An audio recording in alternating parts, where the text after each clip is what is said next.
Welcome to Harrison County Parks and Recreation's Walk Through Time. Today we're going to visit the Ice Age, particularly the Ice Age of West Virginia. On the exhibit here we have several skeletons from the Ice Age of animals actually found in West Virginia. We'll start here with this first skeleton called Megalonyx jeffersoni.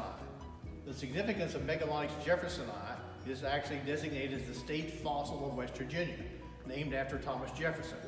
Jefferson originally described bones delivered to him found in Monroe County, West Virginia, to Monticello, where he studied them and decided that the bones were from a giant cat because of a giant bones and claws that were found. It turns out actually that they were actually bones of a giant ground sloth.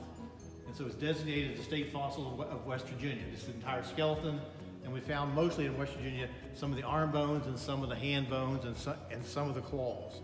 So it's a great natural history tie-in for West Virginia, and also the presidency and one of the founding fathers, Thomas Jefferson. You need to stop by and see this unique exhibit. It's the only one in West Virginia like it. As we move on down the exhibit here, we come to another animal called a woolly rhinoceros. Woolly rhinoceros were not native to West Virginia, mostly found in Siberia and Alaska, but we did have other similar animals, and giant muskox are also found in West Virginia. And you can see this giant horn that it has. They are covered in fur, just like a woolly mammoth, for it. This one is actually kind of a juvenile. They actually got quite a bit bigger than this particular one. But it's it's called Sasha. And in the exhibit, we have a picture where they actually found a carcass frozen in the ice, and he still had the fur on it.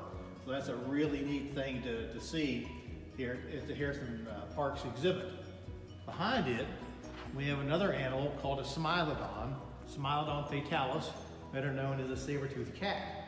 And of course, saber-toothed cats are wildly popular in literature and with people, as you can see, because of the large, gigantic fangs that it had and the killer for it. These also lived in West Virginia. We have several instances of finding the bones of this animal in West Virginia, particularly parts of the skull and some of the canines. I was fortunate enough with my wife back in the 1990s to actually find the first saber-toothed cat bones in West Virginia. Initially, they were misidentified, but once we studied them again and looked at the teeth especially, we saw the teeth were serrated, which helped prove that it was actually Smilodon fatalis. Down here on the floor is a gigantic skull. As you can see, this gigantic skull is from a mastodon. Mastodons were an elephant-like animal that also lived in West Virginia. We have several dozen cases of finding bones of mastodon in West Virginia. And it had a long tusk. The tusks were not as curved as the tusks from a woolly mammoth, but again, a large animal that could have stood as much as 8 to 10 feet tall at the shoulder. They were not all hair covered like most of the mammoths, a lot less than that. Gigantic skull though, big tusks, big teeth, and they roamed West Virginia, particularly in the mountain parts of West Virginia. Mammoths tended to stay in the lowlands along the river valleys like the Ohio River Valley and Monongahela River Valley. Beside of it is another gigantic skeleton called a Arctodus. Arctodus was a giant prehistoric cave bear, common in North America.